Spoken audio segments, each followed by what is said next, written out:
Ayudar a los demás dentro de las posibilidades de cada uno. Una vía por la que crecer personalmente a través de la solidaridad. Una manera de poder devolver a la sociedad todo lo que nos da a nosotros. Contribuir a que cambie la realidad de determinadas personas que no lo han tenido tan fácil.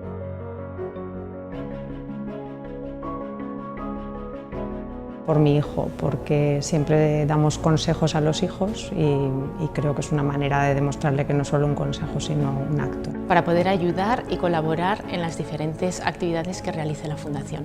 Porque desde pequeño siempre me han enseñado que el ayudar a las personas que están en tu entorno pues es algo positivo. Que hay que tomar conciencia y yo creo que si queremos que las cosas cambien, tenemos que implicarnos y ser nosotros un poco el motor de ese cambio, ¿no?